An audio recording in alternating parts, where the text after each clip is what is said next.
Hello! I hope that this time it's worked. Pro live streaming 101, in case you're wondering, is to press the big button that says go live. So there we go on the old YouTubes. So what I didn't realise was in the past when I used to stream these things, it would actually start automatically, but it doesn't seem there. So hopefully this has worked this time and you can all see me and you can all hear me. So I'll wait until we get confirmation that you can actually hear me. Now people are saying there's no sound. Oh God, okay. Hopefully there will be sound. It's always fun. You always get some fun with this one. So you've missed my initial welcome, which was the chef's kiss of welcomes, actually. It was really fantastic. But it seems like we're all ready now. So what I'm going to do is I'm going to give you a little bit of I've already done this once. I'll do it again. I'll just talk about what we will be having this afternoon. So we've got the welcome which is now 7 minutes late. So I'll rush through it pretty quick. Then we've got some sci-fi news, which will be very exciting. The Andy Dr. Deadzone Sharp will be joining me for that. We've got Martin at 2 is coming on to show us the Brush with Death winners, and they are superb as usual, so I'm looking forward to seeing those. At 2:40 we've got Matt Gilbert, creator of Armada, who is going to be hopefully ship shape. See what I did there? As we go through some Armada stuff, and that will be flying high, I think, that one for that. It's a double bill of Matt Gilbert, actually, because we then got, at 3 p.m, we've got the Kings of War sneak peeks, and we finish with the main man himself. Where else could we finish but with Ronnie's Q&A? He'll be talking a little bit about The Walking Dead and more. So unfortunately, because of my ineptitude of actually getting this started, Andy's time is going to be cut quite short. So I'm sure he'll be fine with that though. So what I'm going to do is I'm going to get Andy up on the other screen. And then hopefully I will disappear now. And you will instead be replaced by Andy Sharp. Andy, hello. This is actually the second time we've done this hello.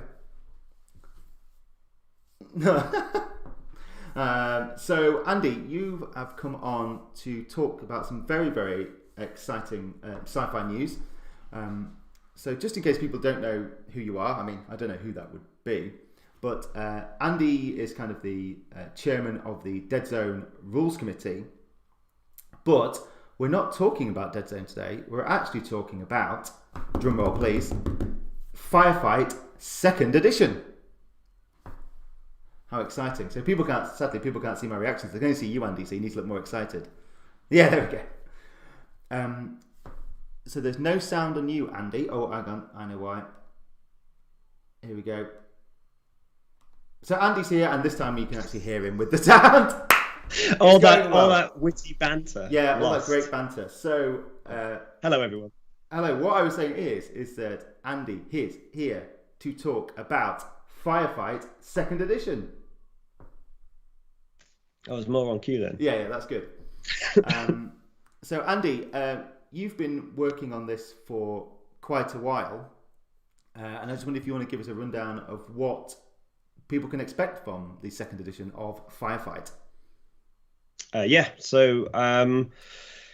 been working on it for quite a while, over a year really, from very first drafts and conversations, and then trying to sort of work out what the new direction for Firefight 2nd edition would be. I think Firefight 1st edition didn't really capture people's imagination and draw people across the different games, was the first way I looked at it. So you didn't have people playing Dead Zone so much and then moved into Firefight, and there was a bit of lack of synergy between different Mantic games. So when I looked at redoing it, the key things for me was to try and keep elements that felt familiar to people across multitude of different games, but particularly the science fiction Mantic games, so Dead Zone, of course. So some people may have seen it an open day before all this pandemic stuff, we played a game called Dead Zone XL, and this is very much a maturation of that game. So the idea is that we started off with the key mechanics and elements that make Dead Zone so popular and such a great game to play, and then try and migrate them upscale rather than try and sort of create a new game, which I think sort of Firefight was really a brand new game and had some very key and fun elements to it, but they didn't really just didn't really synergize with Dead Zone players, I don't think. So yeah, I think I suppose one of the elements before was that instead of it being you start at Dead Zone and go up, it was kind of you started at Warpath and almost went down to Firefight, I guess, in terms of the rules. So this time, I think you were kind of starting from Dead Zone and going, okay, well, how can we work this up into a bit of a bigger game? Yeah, exactly. So you'll see that there's a lot of similarity in how armies work, of course. One of the big key changes is that we are using D8s rather than D6s. So that will feel very familiar to people playing Dead Zone before. Gives us actually a slightly wider range of results as well, which is quite good when you're talking about armored vehicles and things like that. Obviously, it's not quite the same as Dead Zone. There's no way you can sort of quite mimic that sort of effect because it's a unit-based game and we want to bring these big vehicles in. But and one of the key things there is I'm afraid there's no exploding 8s. Not to disappoint people. But I know. We tried very hard, but it just got far, far too swingy. So we ended up having to drop them. Also, another sort of change as well that people will like, I hope, is that we have kept the orders that were a key part of Firefight, and we've tried to keep them very much synergistic within factions. And also from Dead Zone, we've got each individual commander type has their own order as well. So it's a bit similar to the splats that you have in Dead Zone. But the command dice will be different. They're actually being used, we're using the Vanguard style command dice at present, or the same from The Walking Dead. And the reason for that is the Dead Zone ones are great for Dead Zone, but they don't allow quite as much flexibility in scaling of abilities. So creating a point system effectively allows you to give stronger abilities and sort of point them appropriately so that they're not all effectively brought back to the same level. So you can have stronger ones and weaker ones. That was something as well that came up in the Vanguard early development, because Vanguard did start with the command dice actually from Dead Zone, but it was kind of one of those things is you sort of realise, oh, wait a minute, it means that everything sort of, the splat is the same splat level, so you can't have more powerful ones. Yeah, that's good to see them kind of coming over to Firefight as well. So people will be familiar with them if they play Vanguard.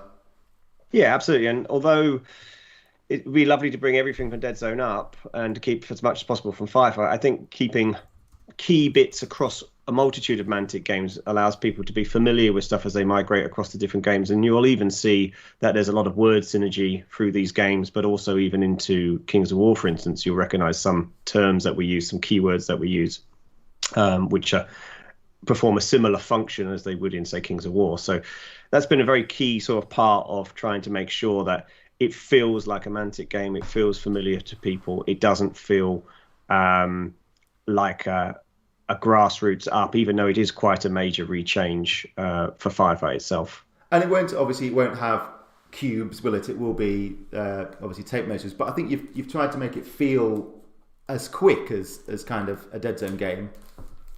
Yeah, absolutely. So you're right. There's no way you could do a cubed game like this, and it limits you in terrain, particularly when you're trying to play on a 6x4 table or a 4x4 table. Filling it with Dead Zone terrain gets quite troublesome. And obviously with your tanks and so on, you want the space for that. So yes, it does use tape measures, but one of the ways to try and simplify things and make things move quickly is that we've got a similar actions as there are in Dead Zone, as there were in Firefight as well. But actually, some key things like movement and shooting are determined from your leader model. So the leader of each unit. And there's some great models for leaders, and you can paint them differently to make them clear who they are. So that should cut down some of that measuring that goes on in some other science fiction games like this. So you can take from your leader points, and that will allow you to measure the range. You might gain an inch or two on some weapons by doing that, but it's pretty marginal, to be honest. And people aren't locked in combat and so on as well, so that there should be quick results to things that allow the game to flow quite nicely. Also, again, with that, another difference from Dead Zone is when you roll to hit, for instance, with shooting, the attacker rolls to wound as well. So much more like Kings of War, as opposed to Dead Zone, where the defender rolls, you get these opposed rolls. So again, we've tried to keep as much similar as possible from Dead Zone and Firefight, but also we've had to change some things to just make the game flow more efficiently at this much larger scale. And what sort of scale are we talking? How many models are we talking for this new Firefight?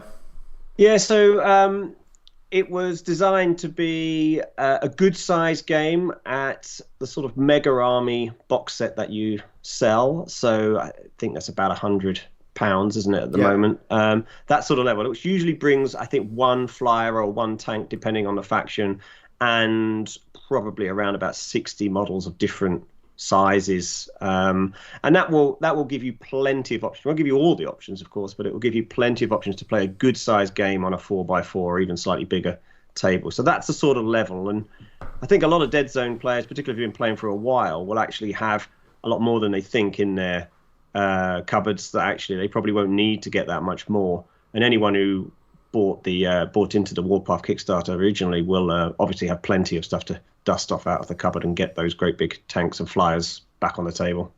And so what sort of scenarios and things like that you're looking at? Are there kind of more narrative ones or kind of competitive ones? Yeah, absolutely. So there's a mixture. The final book will have a mixture of both competitive style games, a bit similar in style to, say, Kings of War, where you've got these abstract objectives and things like that. And then there's more narrative ones. So some of the narrative ones we have are to sort of upload data to a terminal to send it off world, maybe to rescue some civilians or to escort an MVP from your Dreadball team that's been stranded on the planet and things like that. So there's plenty of different things we've done to try and bring in a strong narrative element, but also to keep it as a potential for competitive gaming, which I think people will want to do with this game as well. Yeah, and I suppose one thing it's worth saying that, this doesn't affect Warpath at all. Warpath is still its own thing. This is more that we wanted to do that kind of squad-based, like I say, 4x4, 1,000 points roughly sort of game, and this is that, I guess. Yeah, exactly. This is Firefight. It's not Warpath, and you can still use your movement trays and stuff like that. If you've got those, that's fine, obviously, but there will be individual model removals, so units will get smaller. And most units that you're going to have are going to be in the sort of 5 to 10 model size, or 2 to 4 models if they're on the larger bases, 40mm bases. But I would hope that you can build an army of quite a wide range of different styles and options. So you can go heavy troops, lots and lots of Vermin stalkers and stuff like that, or you can go much heavier on things like Striders and stuff like that. I mean, I've played games with several Striders on a table and several tanks, and it really does play differently than it feels very Dead Zone, but it plays like a full war game rather than a skirmish game now. Yeah, so I guess obviously because Andy, I was late, so we've kind of almost come to the end of our time. But I suppose now I have some bad news and some good news, I guess, for the people viewing at home.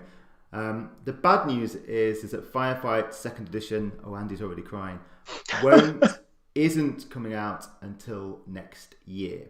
So that is when you will get the full retail release of Firefight 2nd edition. However, the good news is that we are doing a public playtest from today. So after we finish the live streaming, if you go to the Mantic blog, you will be able to download the playtest rules for Firefight 2nd edition straight away, so you can try it. You can actually play it this weekend if you want. Give it a go. And what we'll be doing is we'll be taking on people's feedback to kind of find out what they think, what they like. So we will be starting with 4 factions to begin with, and then we'll slowly start to roll those out over the next few months. I think there's 1 or 2 scenarios in there as well. So Andy's done a great job in getting the rules up to this point, but now we basically need you all to break them. Pretty much. I mean, surely they'll be unbreakable. But yeah, so the bad news is, yes, it won't be out until next year. But the good news is that the playtest rules are out, will be live out there in the wild from basically as soon as I can switch them on after we finish today. But I think that's going to be really exciting. And I think, Andy, obviously you do the Way to Fire YouTube channel and podcast as well, and I think you're doing quite a lot on there, if I'm correct. Yeah, so that's right. So from 4 o'clock today, and then every day for a week will be a small video on some of the elements of the Firefight beta. And as Rob says, the feedback and people playing this is really, really key to make it as great as possible. There are plenty of other things potentially in the works, and so therefore if there's enough support and love for this game, I'm sure they might get sort of supported more and more likely to come to fruition. The missions that you have in the download initially will just be 4 as well to go with the factions, but there are plenty more already written, so I guess if people are piling through them, we can always release more, but the feedback would be fantastic. I'm really looking forward to having a wider community play the game. Yeah, and I think we'll obviously, once Mantic HQ is back up and open, we can have playtest days here as well, which is really good, so you can come and use all our stuff. So yeah, really, really excited about this, Andy. I've been excited about this for quite a while. If anyone's been following my progress on some of the Firefight fanatics, I've been busy painting up a Enforcer army and Veermin as well. So I'm looking forward to giving it a go. So thank you very much, Andy, for joining us. Sorry again that we had basically, I think we started this interview 3 times. So third time's the charm. This one is the best though. Yeah, it's good. Yeah. I'll be making that live later today, and then Andy will be having his videos as well, and hopefully appearing on the Way to Fire podcast as well. So thank you very much, Andy. Right, I'm now going to try and do this smoothly and switch you over. And what I will do is I'll be back in a moment with the delightful Martin Thirlwell for Brush with Death. Bye, Andy. Guys. Thank you. Bye. Guys. Thank you.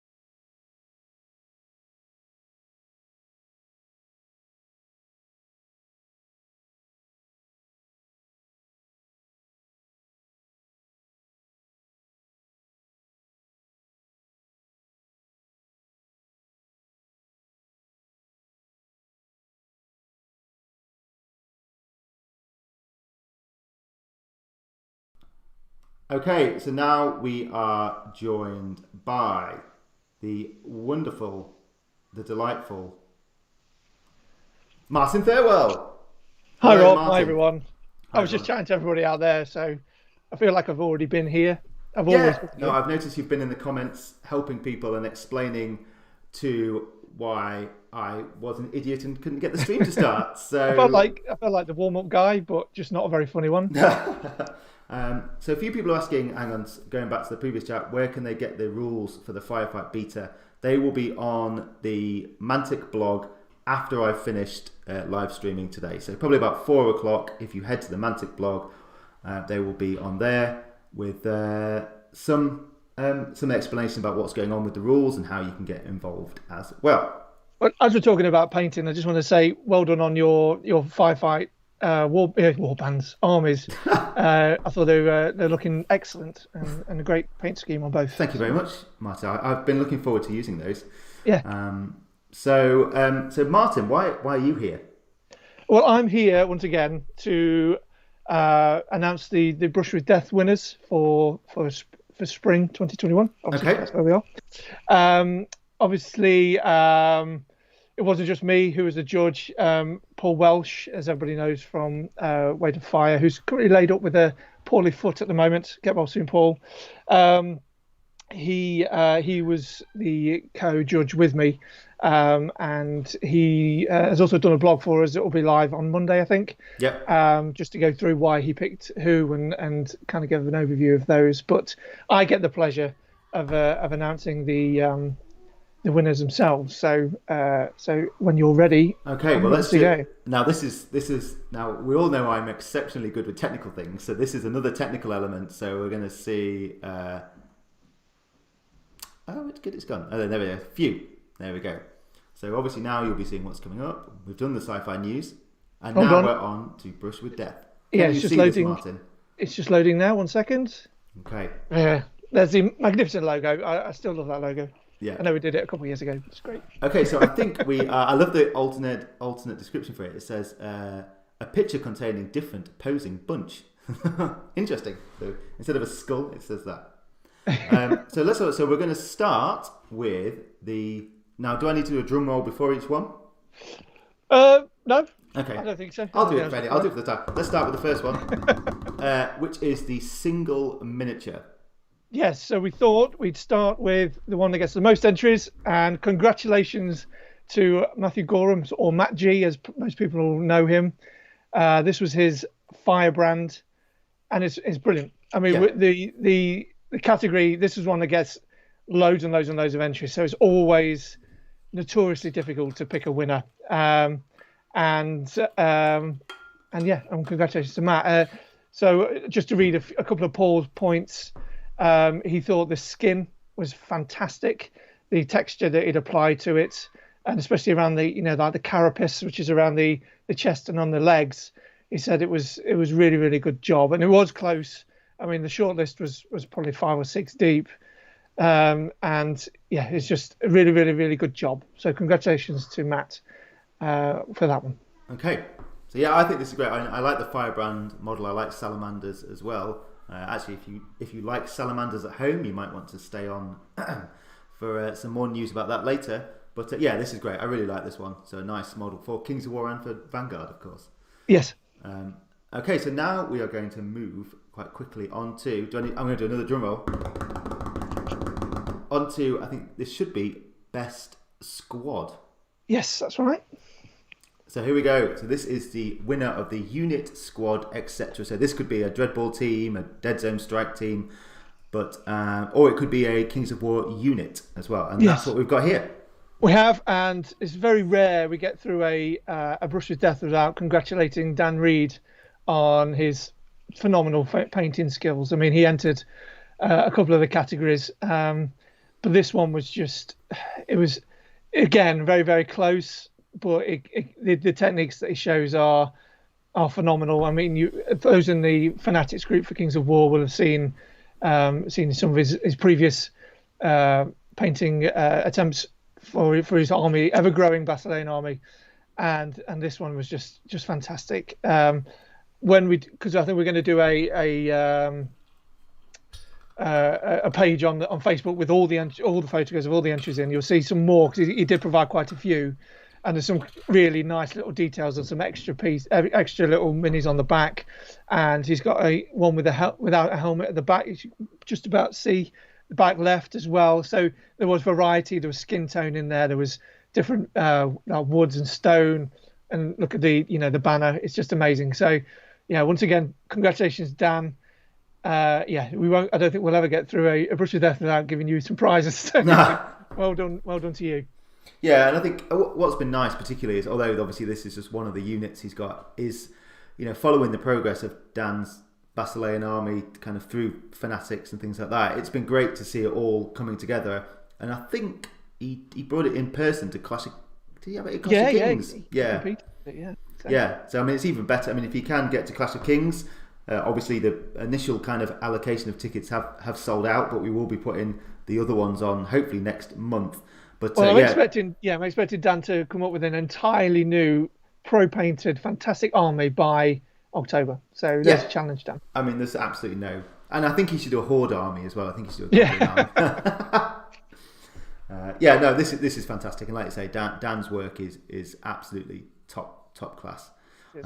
Now, I don't think I can remember the order now, but it could be diorama. Diorama, yes. Or it is diorama. Okay, so I'm going to do my drum roll, please, because we're all enjoying that. So here we go. Here's the diorama.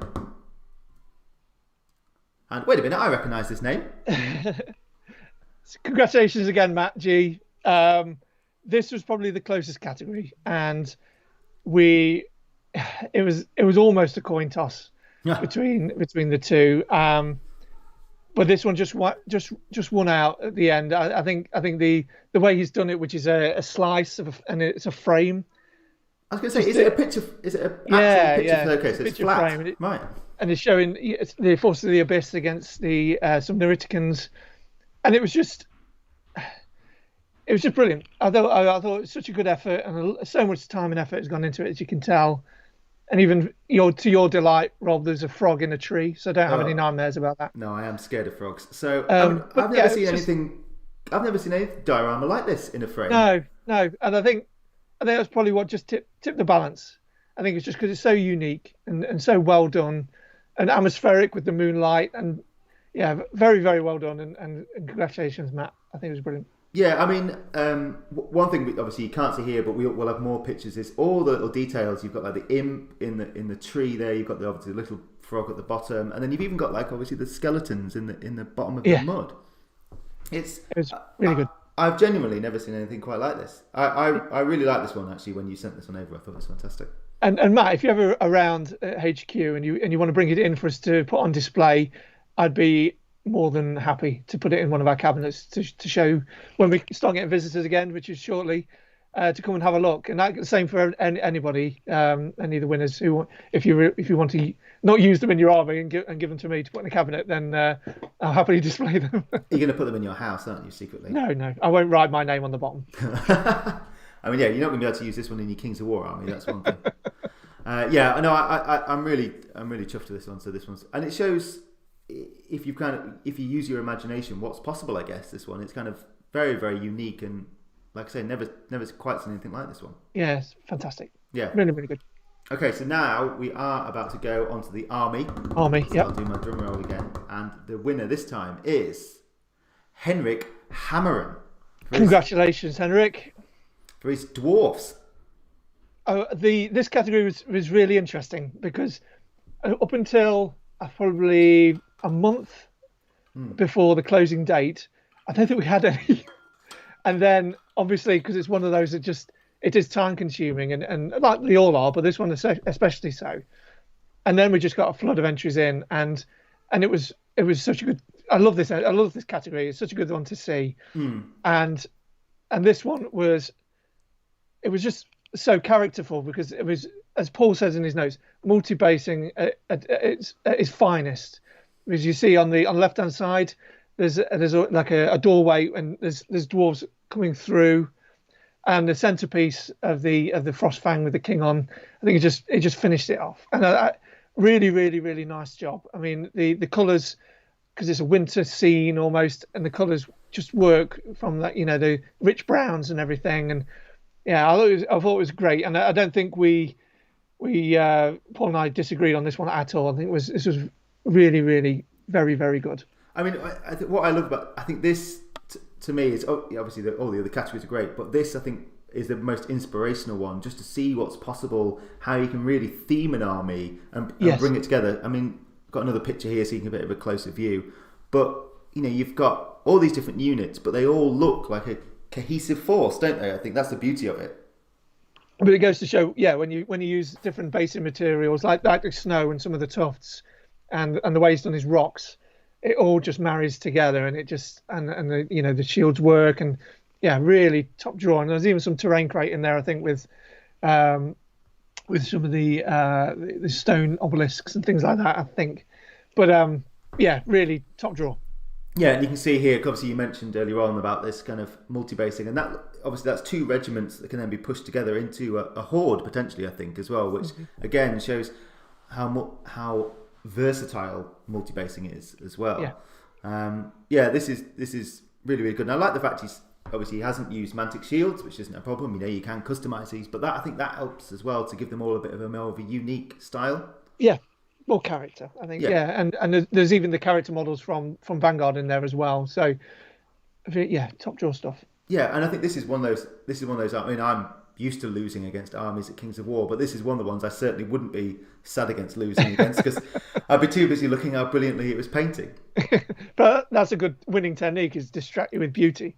I mean, that's how you win all your games, Martin. Absolutely. Yeah. Just from your lovely beard.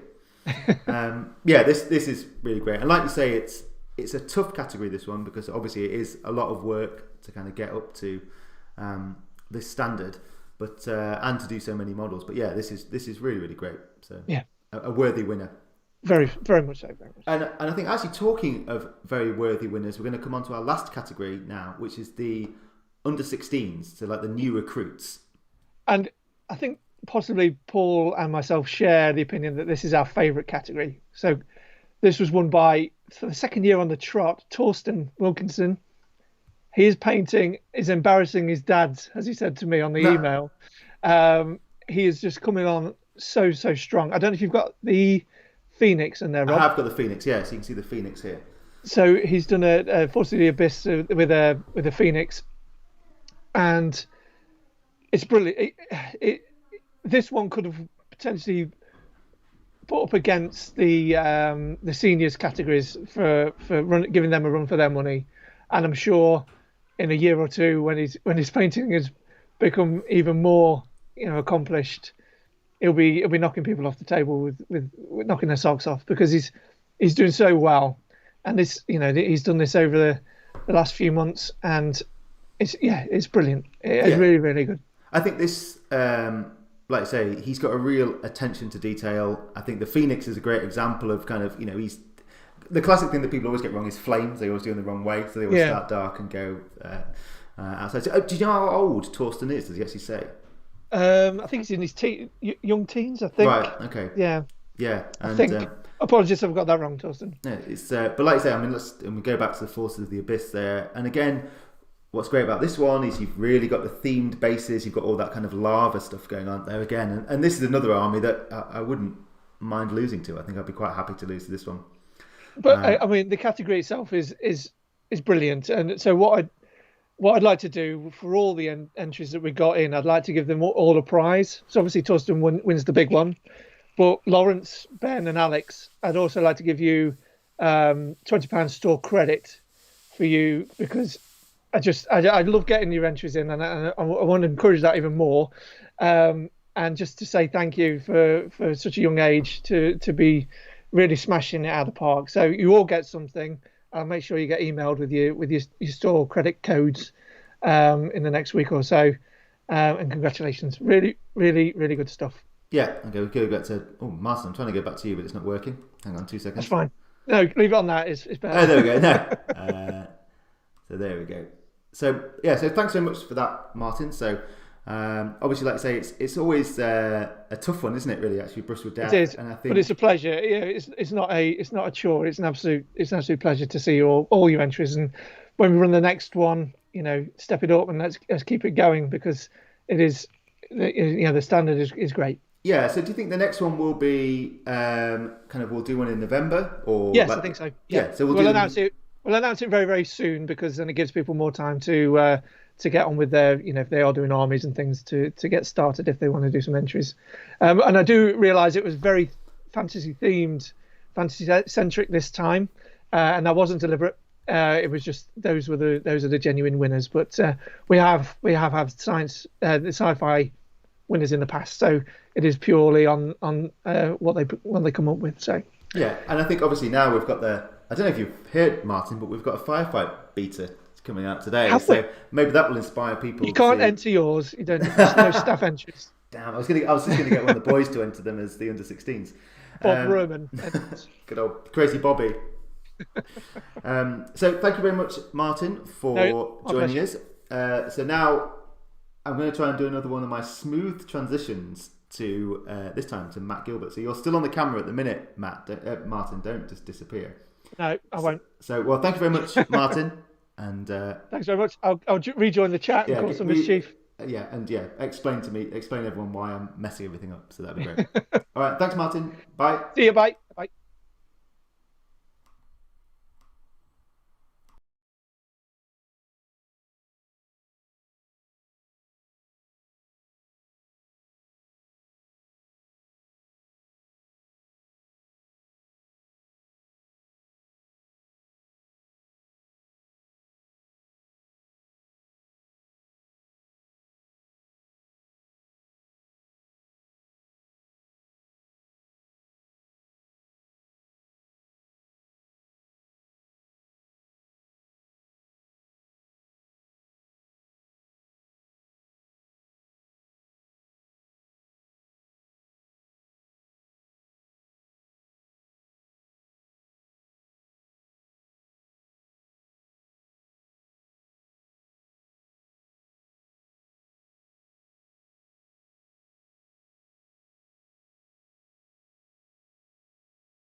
Hello, everyone, and now I am joined by the one and only Matt Gilbert in his gaming room.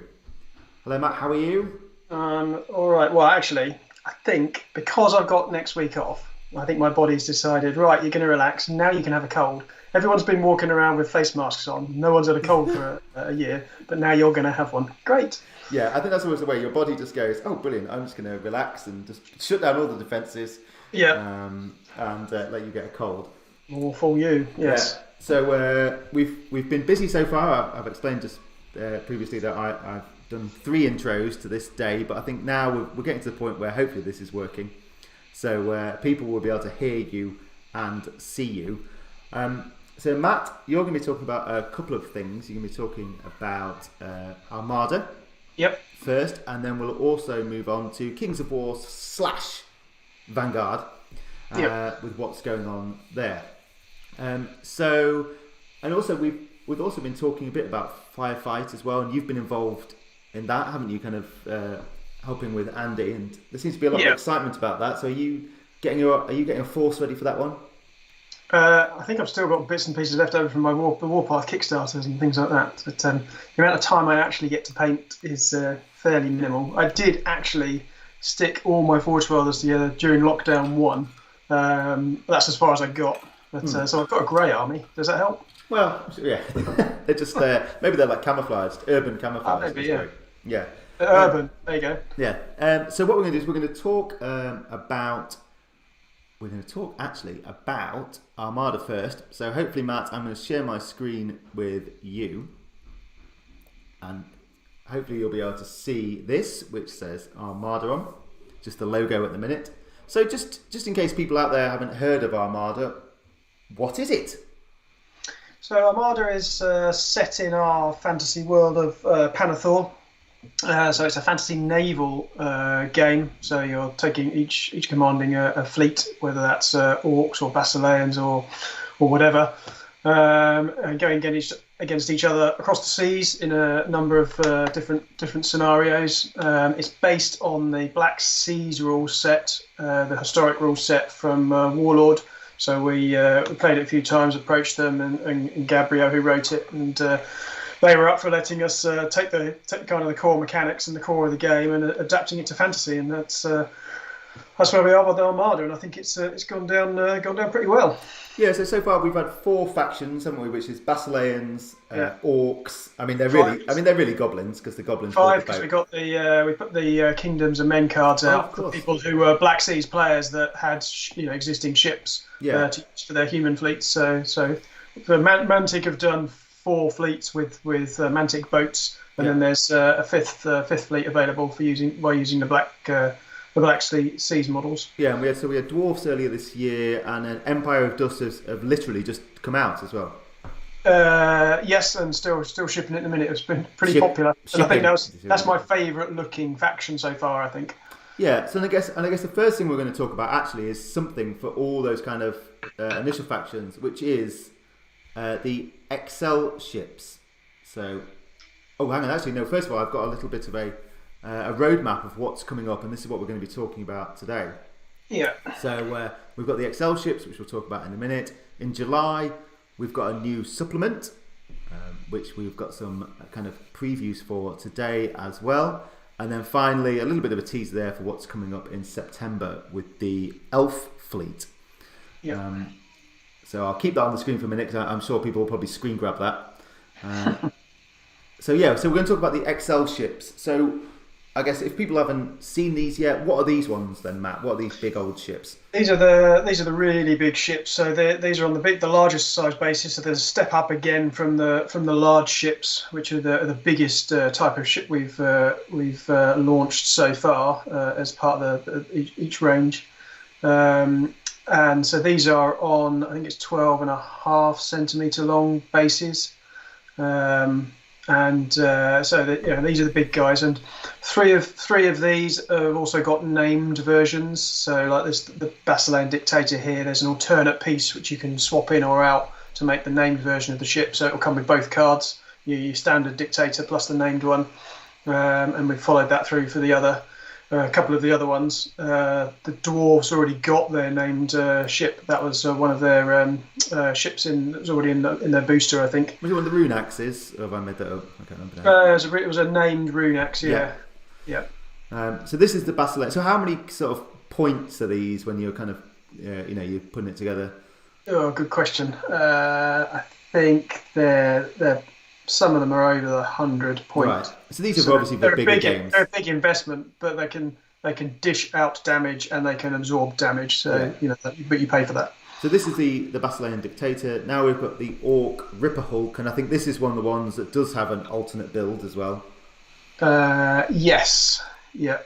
And this one's got the grappling on. So some people have noticed that some of their reference cards that came with their fleets had rules in them and none of the ships that they had so far actually had those rules on.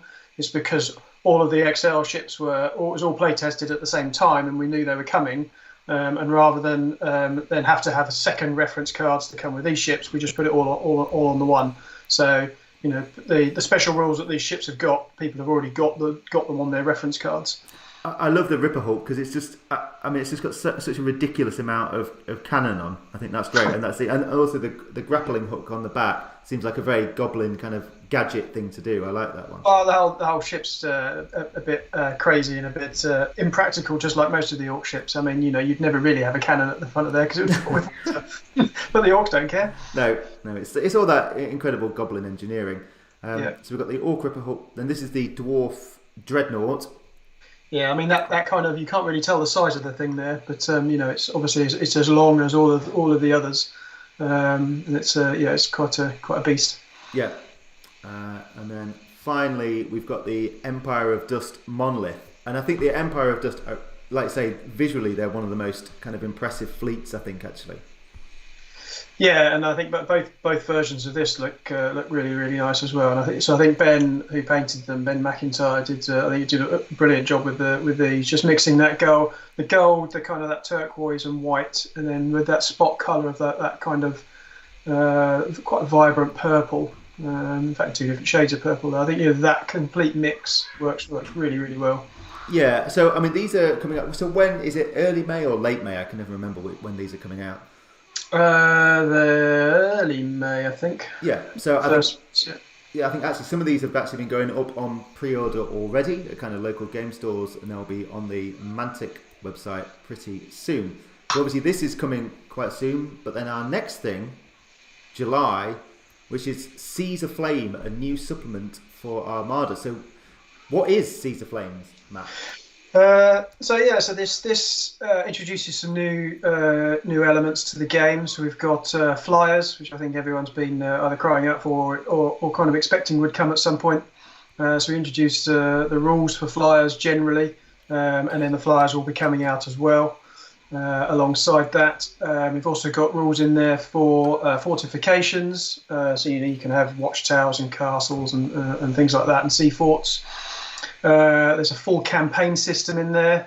And there's also 10, I think it is 10 new scenarios, completely new, to add to the ones in the existing books, which obviously then gives a whole raft of missions for people to play through. And on top of that, there's all of the background in a similar way to how the fleets in the first rulebook were introduced. So kind of general background of Panathor and naval stuff. We've expanded on that again, plus 4 new fleets that are coming out across this year into early next year.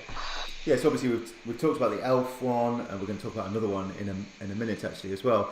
So are there some more magic rules as well coming out alongside this? Yeah, there's a separate supplement coming out because it involves a deck of cards. So that's going to come out as a little box set as another supplement to the game. It's optional; you don't have to do it. So one side could have a magic user and the other doesn't.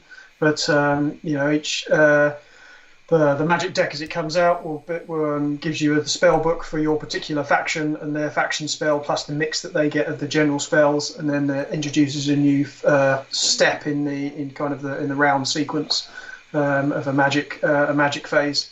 For both players to cast or dispel against each other, affect what's happening on the board, and then proceed as normal. So I think that should be quite fun.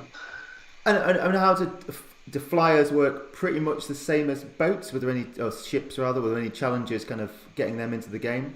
Yeah, I mean what we didn't want was to have if someone does have flyers and someone else doesn't, just like with Magic, that they're at a significant disadvantage. This is supposed to be a ship game, so the ships are the focus. But flyers give another tactical option. They move in a similar way, so you'll get a flyer card, which is the same size as a ship card.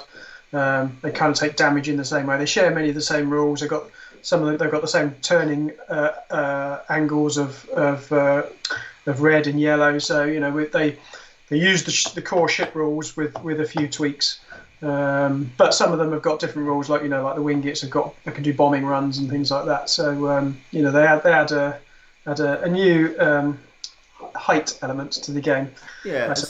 How many sort of will you have? Will it be a couple of these, or how many? Yeah, actually a couple. And each fleet gets 2 different ones, so you can choose. I mean, you could say you could have none at all. You could have two of the same. You could have one of each. Maybe pick only one to support. So some will be more supporting things. Some will be more aggressive. Looking at there's the Wingit here. The other orc one is an assault slasher, which is again ridiculous orc thing. It basically carries a load of orc or axe commandos in a box and just swoops down and drops it on the deck, and off you go. But a good orc engineer. So actually, I think here we go. Actually, so yeah, we've got one of which is the Basilean Phoenix here. So how big are these? These are actually quite small. So they still need to the final sculpt. So they're all sculpted. The final ones need to go through our mold maker for cut. So they might get tweaked slightly because of this. Because you might look at it and say, "Oh my God, you've got to take that wing off," or whatever it is. Yeah. Or move that back. But these go on a squadron size base, which is the 30 mil square bases. So they're not big. They're quite dinky and they're quite cute. Yeah. Talking of cute, I mean, you can't get better than a Wingit at this sort of size. Yeah. Now, I know Luigi did start sculpting some of the riders and things on some of these, but of course you can't go. This small, you start to lose a lot of the detail, and some of the riders you have to do bigger than they actually would be. And this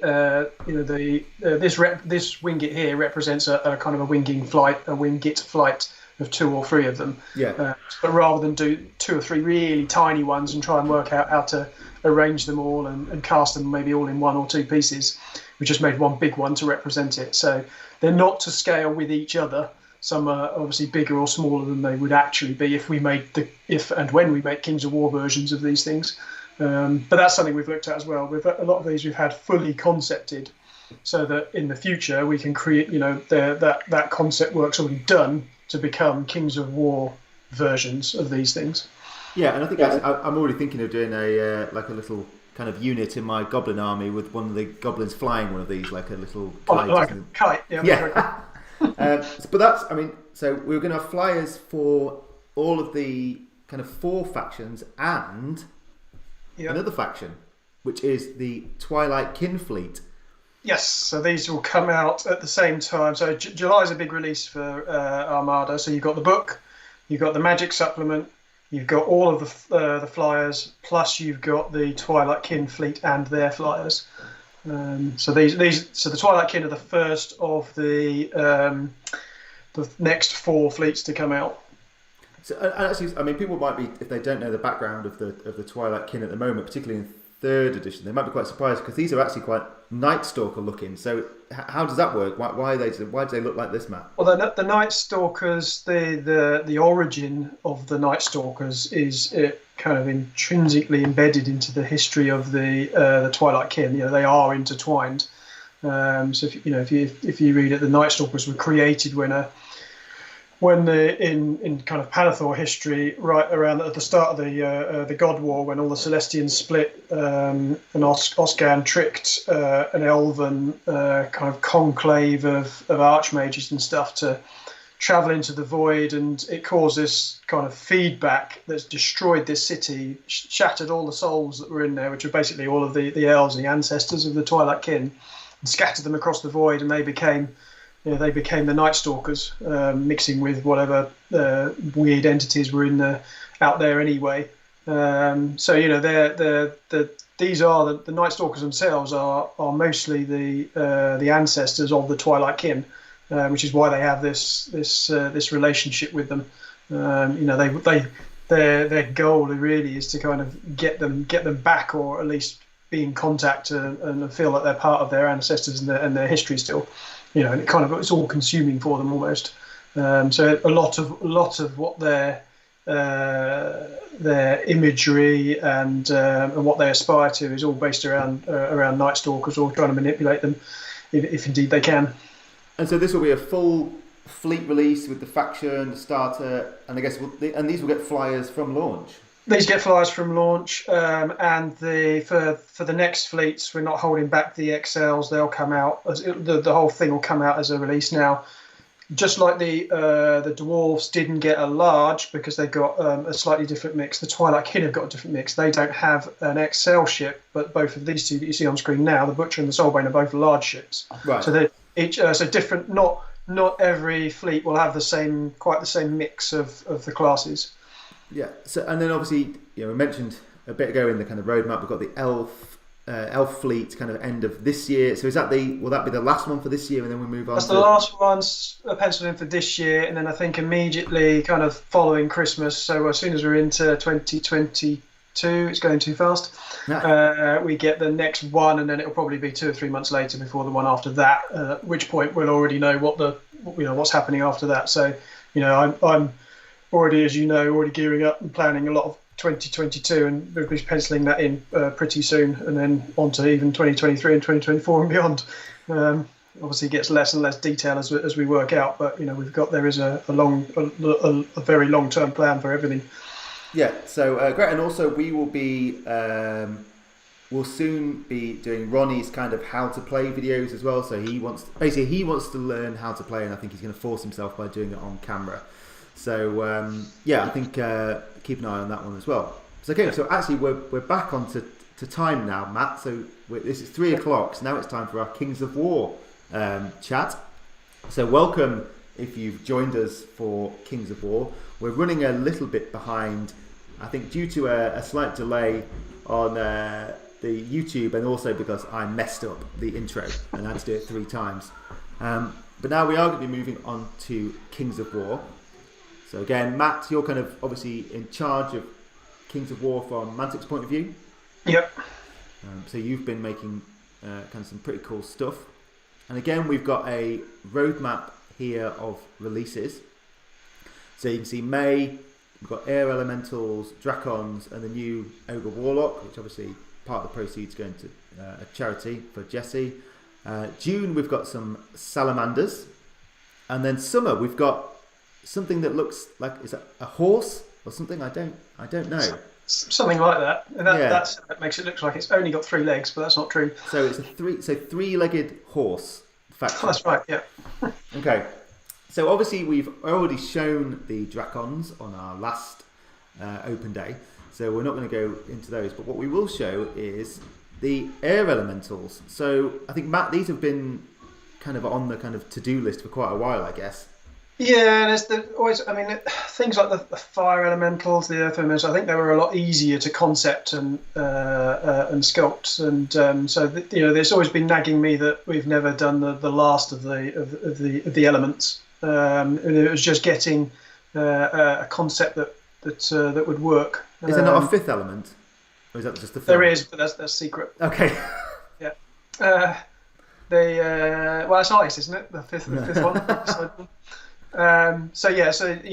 We've eventually just drew a line and said, okay, we've got to do these guys and put them out to concepting. And I think in terms of sculpting as well, I think sculpting them was quite there's a number of iterations going through to get them right. But I think that where we got them, that swirling thing looking like faces or you're kind of bellowing and stuff. I think from concept to sculpting, they've done a great job, and we sent them out to Angel to paint as well, because I thought if anyone's going to nail the painting of these things, it's him, and he's done a fantastic job as well. Yeah, I think actually looking at them, they're probably mixing quite well with the water elementals, like almost like a whirlpool. Yeah, potentially, effect. Yeah. So if you wanted to mix them up with that, so obviously there is an air elemental unit. Now, if I've done this right, we should now see the greater air elemental. So how big is this one roughly? I don't think I actually saw it come in. It was a big expensive 3D printer too. I mean, what are they on? I don't think these are Titans, are they? I can't remember that. So it's probably a 50mm base. So I mean, it's probably what, 4 inches, 5 inches tall, I guess. Yeah. So what armies can use these ones then if they've got them in their lists? That's a question for you. Certainly in nature. You can ask me. I've got too many game systems and too many things in my head. Certainly nature have got them. I think they might be in one more as well. Usually each of the elementals is in nature plus one other. We try and spread them, move them into other armies. If they're not, then they'll probably find their way into an army at some point soon. Yeah, I suppose actually one question we've had a few before we move on to what's coming out for June is people are asking sort of like things like, are there any plans for models for like the Huskarls, the Butchers, those ones that are currently in PVC and are only in the mega armies? Are we kind of looking at whether we could do something with those ones in the future? Absolutely. Those sorts of things are all on the to-do list. It's just we need to work out how they can fit in, not just to release schedule, but commercially and from a practical point of view as well. It needs to make sense. I mean, we could do an entire resin 20-man Huskarl unit, but everyone might look at the price and go, not buying that. So, it needs to it needs to be practical. Obviously, as I always say, I'd love to do everything in plastic, but we can't. So we need to work out the best material, the best time to do it, the best way to do it, that works from a gaming point of view and a commercial point of view. Yeah. Okay. So now, with that tricky element out of the way, we can move on to something very exciting, which is salamanders. So these have been. I can remember when I first started at Mantic a long time ago, we were talking about salamanders, but they are finally coming out. So what is this?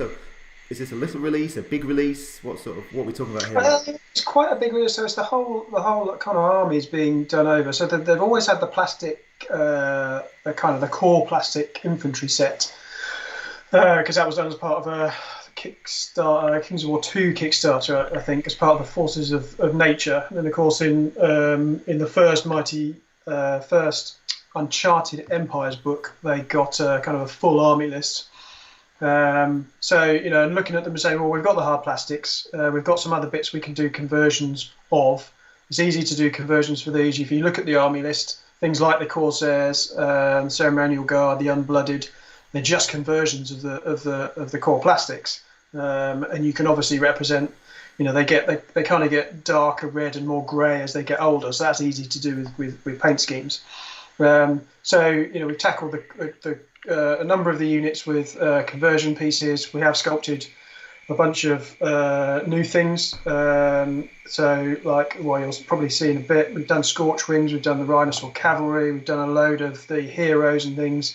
Plus, we've done some conversion bits for existing models like Clan Lord on Slasher, there's a Gekatar version of the Slash with the Howder and things like that. So it's quite, there's on top of the core plastics, we've done stuff with the plastics and then a load of stuff around it, so that it's as much a fleshed out army in one hit as we can do. There'll still be some gaps, but we'll fill those in the future. Yeah, so we've got the Corsairs here, and obviously the idea is that they're kind of actually a kind of almost like a naval race to some extent, aren't they? As well as kind of obviously living on the Three Kings. Yeah, so in their history, especially if we've fleshed that out in Armada in the I think we mentioned it in the previous one, and then certainly in this book it's fleshed out a bit more again. Their history of where they came from, and in terms of the navy that they had, and now they've migrated and moved to the Three Kings, or they're building up their navy again. So they're a very strong in terms of knowledge. They don't have a very big navy. Just because of resources and everything else, but they're the kind of self-policing force of the whole of that area around there, and the slave trade and piracy all around that area of the Infant Sea. They see themselves as the guardians of that area, and the kind of the self-styled police force of it. And the Corsairs here will either act as marines on their own ships, or maybe even for hire elsewhere. Yeah.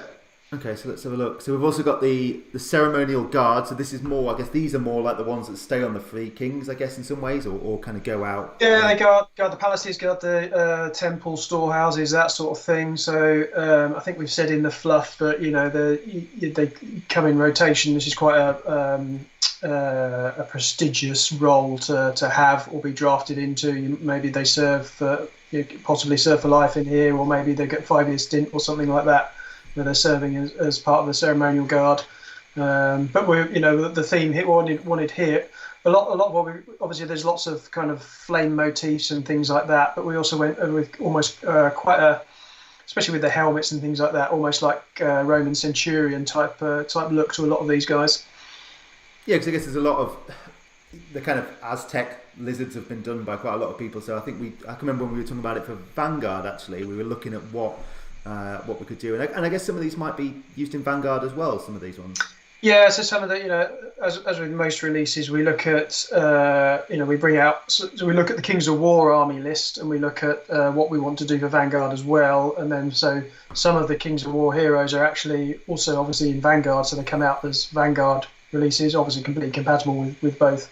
So I think the ceremonial guard captain is available as a Vanguard model, but obviously you can buy them just equally for Kings of War. But that follows the pattern that we've done with previous releases that cover both systems. Yeah, so that's the ceremonial guard. Now this one is awesome. This is the Clan Lord on Slasher. This is obviously using the existing Slasher kind of orc one, but then obviously giving it a bit of a kind of makeover with the big flames. So I think the whole jaw is a different jaw underneath, and then it's obviously a different like saddle thing and rider on top. But yeah, I think that's pretty cool. Especially, I love the rider. Yeah, and then there's also a Gekatar version, which I'm not sure if I've got actually in my presentation, but we might see that in a minute. But obviously that's a similar sort of thing, but it's a bit more like the Goblin one, I guess. So that's based off the Goblin one, which is obviously it's not got the wings. It has got the Howder on top, but instead of goblins, obviously we've got Gekatar in there. Yeah. I mean, this is shaping up. The Salamanders is shaping up to be a really big release. When you've kind of got all this kind of together, and you've got the fire elementals, which we've already done. Yeah. And they got Phoenix as well, of course. Yeah. These guys are cool. When I first imagined these, when we wrote the Salamander list for Kings of War version 2, this is very, I knew pretty much how I wanted these guys to look in my head. So they wanted to be very, very stocky, very, very squat and blocky. Almost look like if you ran into them, you'd just bounce off. And I think Luigi's done a great job. And what we always make sure now is when he's sculpting, we make him obviously on screen digitally, make sure everything ranks up, so that we rather than just put a model out and say that'll do, and then people scream at us and say we can't put this together in ranks. We make sure that you can actually do that. Yeah, I mean, actually, like you say, the Rhinosaurs, because I played Salamanders in 2nd edition quite a bit, and this is sort of exactly what I imagine they'd look like: big, stocky, kind of well armored, almost like rhinos in some ways. Yeah, and I think Luigi's absolutely nailed it. Obviously, Dave as well for coming up with the concepts as well. So these are really good, and these are obviously June as well. So is it spread over 2 months? I can't remember now. I think we got I think the Vanguard stuff comes out first, and then it's split over 2 months. Something, yeah. So it's not all at once. It's split over 2 or 3 months. Yeah. So I think that's it now for the salamanders. Now, if you were here for the start of the one, you'll know that we had the three-legged shadow. So I'm hoping now, if my presentation is correct, we will have. Here he is. In all still got his 3 legs. splendor. He's still got 3 legs, but he's not in shadow anymore. And this is the halflings. So is this a full release? Is it Vanguard? What is this, Matt? This is a full Kings of War release.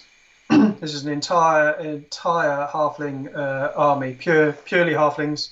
So where the storyline's going, we teed it up in version 3, so you'll know that the halflings the Shires are leaving the League of Rordia. There's a whole story around that which has been written and will be coming out as well as a book.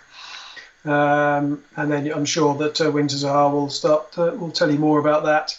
But that book should be available around the same time as the army comes out, and there will be hard plastic as a core of this army, plus a whole load of stuff. And this is again a Mantic spin on halflings. So there'll be some stuff in there that you're just probably not expecting, which will be really, really, really fun. So that's RC have been playtesting this with their extended playtesting group, and I think it's shaping up to be a really fun and interesting list and take on these guys. Yeah, and I guess will this be a separate list, or are they going back into Rordia? What's happening there? So in terms of, you'll have to all the background's written. So okay. The story of how and why they leave has all been written. The kind of all the halfling background's been done, and the army. So all the normal stuff you get for Kings of War is all done. That's all due to appear in print as part of the Clash of Kings book towards the end of the year. So you'll get all of that information there. But yes, they have formally left the League of Rordia. That doesn't mean that there aren't halflings still serving in the League of Rordia. Yeah. But as they're not a member of the League anymore. The Shires are now separate. And also you'll find out that the Shires are not the only place in the world that has a large settlement of halflings. Okay. And then I think so now you should be seeing the actual infantry. So these are all hard plastic. Is that right, Matt? Yes, and the hard plastic is a bit of an experiment, something I wanted to try. So this hard plastic kit does both infantry and cavalry in one shot. So we'll be selling them as battle groups, where you get infantry and cavalry, all plastic, all together. And so what can you build? You'll be able to build cavalry, you'll be able to build with the spears, anything else on the hard they've got hand weapons as well, plus they've got guns, and then there'll be some upgrade kits for if you want bows and things like that, and upgrade kits for the heavier knights or the mounted knights. They call them juggers, slightly ironic, juggernauts, not that big. So the plastic kit does about, I think, 3 different infantry types, I think, and 1 or 2 different cavalry types, and then there's some conversion bits as well to add to do the others. And then, of course, on top of that, we've got all of the other various support units and things that we've added around, and heroes and the rest. And of course, there's the Iron Beast, which you already did from League of Infamy. Yeah, that's a part of the army, and that will be available on its own to buy. I think we might have even put it in the Mega Army actually. Yeah, and I think part of the idea Titan in the Mega Army. Part of the idea is to kind of give. So it's not just. I mean, there is obviously a bit of the food theme with like the Iron Beast and the Sorceress as well. But I mean, generally these look like nasty kind of pieces of work. They're not the cuddly cute halflings that people might be used to. I mean, they've got their feet covers. They are neutral. So yes, they can be good natured. They can be fun. They can be whatever. But they'll also they'll rush to people's aid. They won't, if you make your own mistakes, that's your problem. Yeah. If they will try to avoid fighting because obviously they're quite diminutive, they haven't got it. But these, if backed into a corner, they will turn vicious. Yeah. They will fight back. And they've now got and one of the main character from the Wings of Tsar book is in the King's War Army. He's a big part of the new background. He's completely restructured. Now they've left the League, and by necessity, he's completely restructured their army. Yeah. Which is where they were relying on the League before, and they just had some small outposts that would protect against invasion, things like that, and wandering beasts. They've now got a proper organised army under his guidance. Yeah. But all that's explained, and the why and the wherefore. And we've had maps drawn of both the whole of the League of Rordia, including where the Shires is. We've got that. That's one of those parchment maps. We've got double page spread, and then we've got another double page spread in full colour of just the Shires, so you can see all of that. And then there's also, as I said, there's another halfling settlement mentioned elsewhere in the world, but they also contribute to the army because there's a kind of a technological exchange between the two settlements. And these will be a core list, won't they? They're not a theme list. If I'm absolutely, right? This is a complete standalone core master list of purely halflings. Yeah, and I think not purely halflings, but mainly halflings. And then we've got the final one, which is actually the cavalry. So, like you were saying, they actually ride. Forget horses. Everyone's got horses. So, as part of their, just as on the lead up to the split, they kind of saw it coming. But certainly since the split, it's been accelerated. There's a breeding program of these smaller Arales from the plains. So they're not the bigger ones that the humans ride. Or the bigger winged ones, although the halflings may use those, but there's a breeding program for these smaller ones that these kind of wild riders will use. And I think these are hard plastic, so they'll come on the frame. And I guess unusually for some of those, cavalry is going to obviously play, because they are in hard plastic. Cavalry is going to play a big part for the armies when you're building your list, I guess. Yeah, one of the things that the RC they know they configure. They know what's obviously the plastics in this configuration. So the cavalry and infantry will both feature heavily in the army. So if you want to make all cavalry, that should be viable. If you want to go all infantry, that should be viable. Equally, if you want to combine more balanced mix of the two, again equally viable. So I think it's going to be a very versatile, fun and different list. Okay, cool. Well, let me just now I'll try and get back. This is when it all goes to wrong, Matt, when I try and actually get back to your face. But there we go. So if I stop sharing, hopefully people can now see Matt. So, well, thank you very much. So Matt's obviously, we've had a few questions which might get passed on to Ronnie as well. But so we've got summer for these. Hopefully they'll be August time, maybe. Yeah, late summer, early autumn. Yeah, around then. Yeah. And then obviously we'll have another one of these in hopefully a few months when we might have even more hard plastics. I mean, is the intention to do a couple of hard plastics a year really? Try and get at least 2 done. Yeah, and then and then that's part of a full army launch of whatever it is. For example, halflings. Now this year we've got we already had the hard plastics for salamanders, so that was easier in that sense because we didn't have the hard plastics at all, so we fleshed out around it so we could squeeze another one in. We may look at that in the future, but certainly I'd try and do at least 2 new hard plastic kits for Kings of War a year. Okay, fantastic. Well, thank you very much, Matt. So this comes the awkward time when I have to say goodbye to you and then somehow get on to Ronnie. But yeah, if you've got any Kings of War questions, Ronnie will be around in a moment. So, well, thank you very much, Matt, for joining us. And okay. We will be back shortly, I hope, if Ronnie has remembered, with some questions for Ronnie. So, okay, right, I'm going to put the back shortly on, and then we are going.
Ronnie, he has forgotten.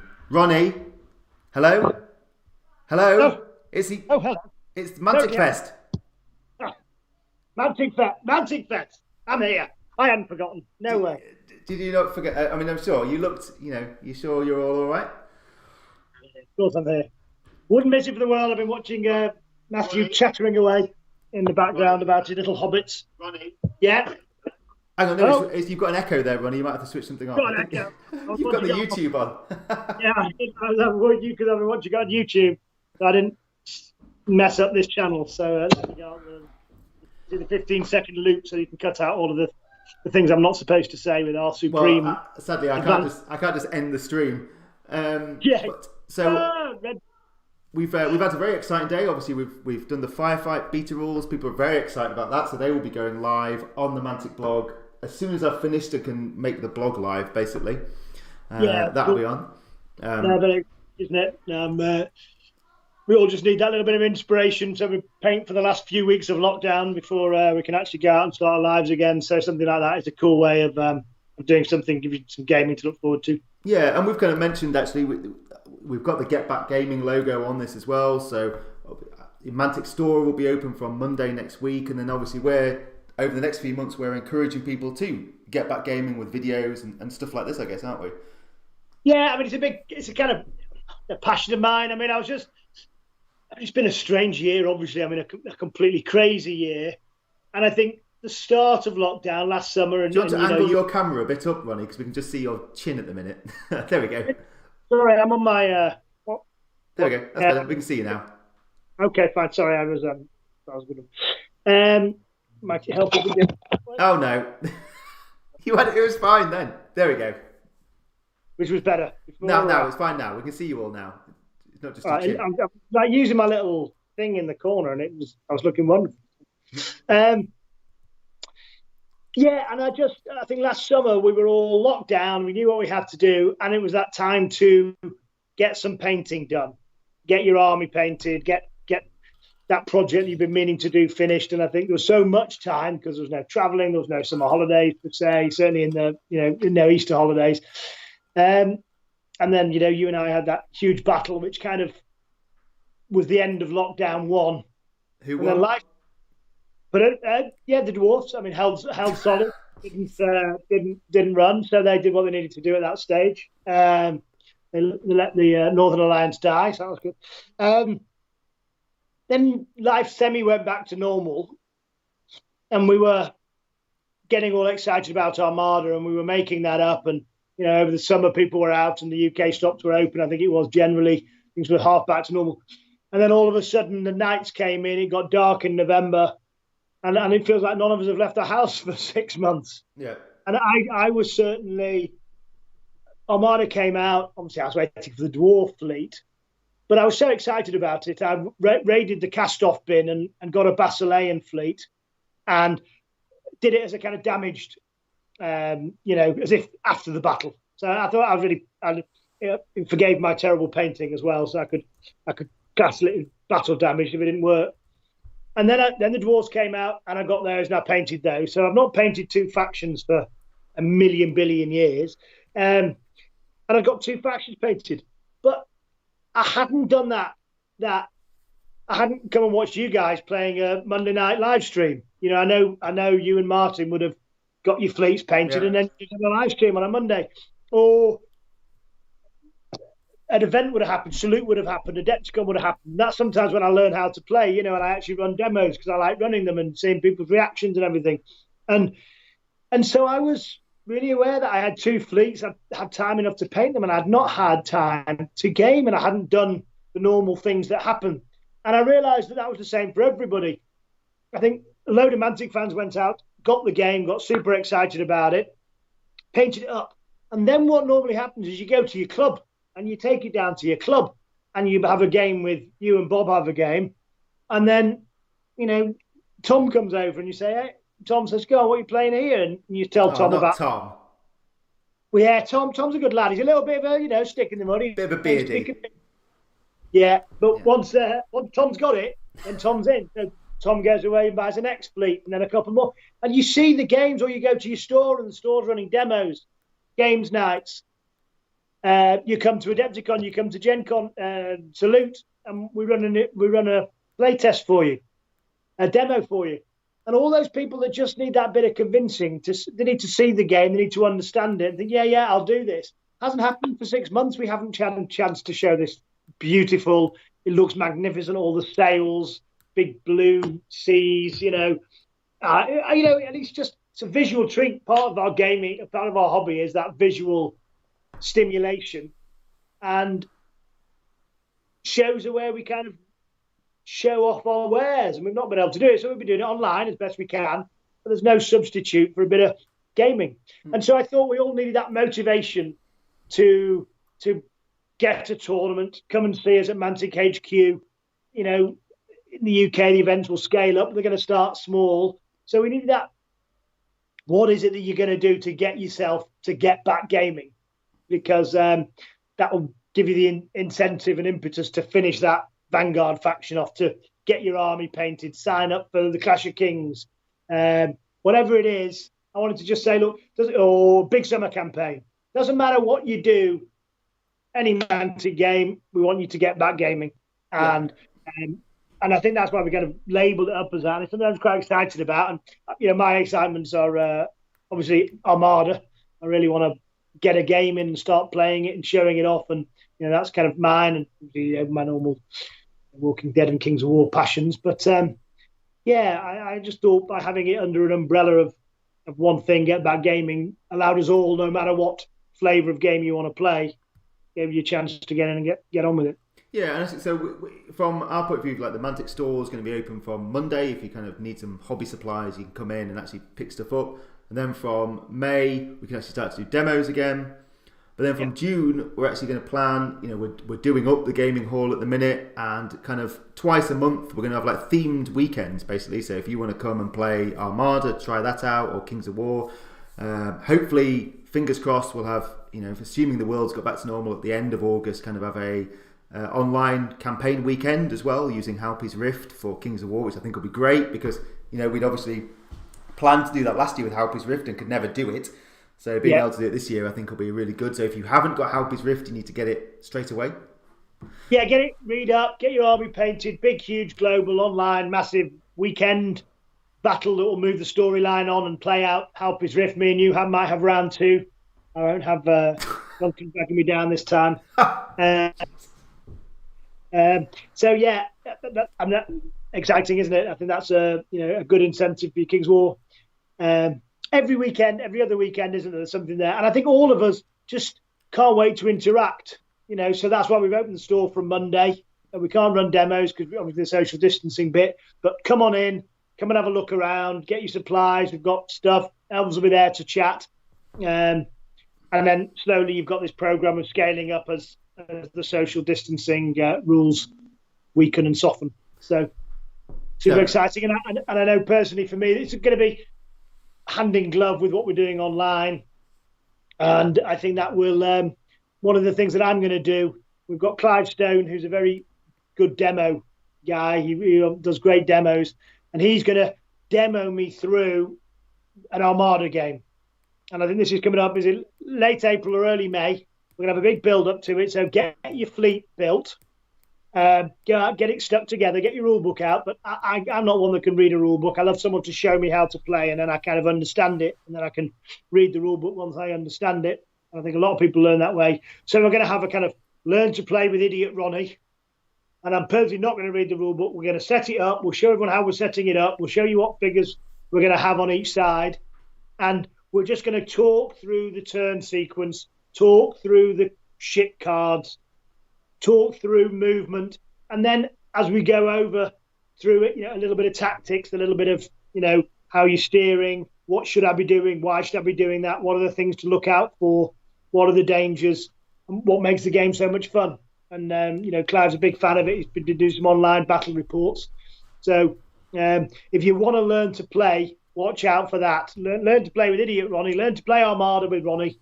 And we're just going to go through. We'll do one session. If it goes well and there's more of a demand, we'll do another one a couple of weeks later, and we'll all just get online, crack open a beer, have the battle map laid out, and just play through, so that everybody that hasn't had a chance but have dipped in can have a go. And if you just want to learn to see if you're going to like it, cut out some pieces of paper and put them on a kitchen table and see if you get on with it and see if you like what we're doing. Because you can just break down that thingy. It's such fun. It's so different, yet not different. It's a war game. You've got figures. You're moving around. You're shooting at each other. You're trying to do the objectives. But it's not miniatures. And after 30 years, I quite enjoy painting something that's just a different size, a different scale. So you get to try out your skills a bit differently. And I was intimidated, particularly with the Basileans, with the sails, but I was pleased with the results. They weren't quite as good in reality as they were in my head, but I got them done and they're glued together and painted and on the shelf. So come learn to play Armada with us, or come and see us, or we'll see you at a show. But please do get back gaming and look forward to interacting. Cool. So one of the things we said, we promised we'd give people a bit of an update on what's happening with The Walking Dead. So I'll share my screen to you now, Ronnie, so you can see what I'm about to show. Well, yeah, and it was an interesting one, The Walking Dead, because I think a couple of years ago when the series got a bit crazy and the viewing figures fell, the game fell away, and it caught us out slightly by surprise, the speed it fell away at. But then I think there was something about when people realised they weren't going to get to go and play Kings of War or 40k with their mates for the next year. And Rob and I, we had a little sale of the Walking Dead core game. I think because a lot of people, partners, kids, knew the characters, it was a perfect lockdown game. Not too big a space. You don't need too much scenery. You don't need too many figures. So that between that and the price break, a lot of people jumped on board and we kind of reinvigorated it. And we'd also done the Call to Arms book, which was the more skirmish version, which for a war gamer like me is a bit more up my street. Similarly, the majority of players love the all-out war game.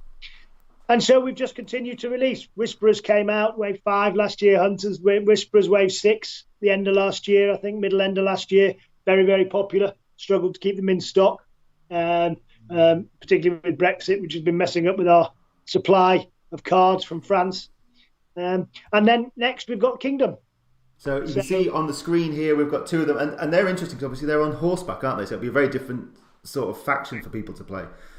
Well, I think both ways. You've got the faction. So, and we always line this up. The Whisperers obviously were a really different faction. We did them slightly out of order just because they were very topical at the time. And they were also so different from guns and fighting. Yeah. And now I think the Kingdom is the next most different. And so we're putting those out. So you've got them for both Call to Arms. So you've now got a mounted cavalry faction. And you've also got some more narrative games. And, they'll play differently in the narrative game. And so, and these are out pretty soon, I think, aren't they? The Whisperers. June, I think. Yeah. I think we're June, aren't we? So I think April, May, June, and we'll have the 2-player set back in stock then as well. Yeah. So that run out slightly. So we got that back in stock, and everything else we've got in stock and we've got there in piles. So good time to jump on board. I'll definitely do something Get Back Gaming with it. We'll have some videos and some live streams of that.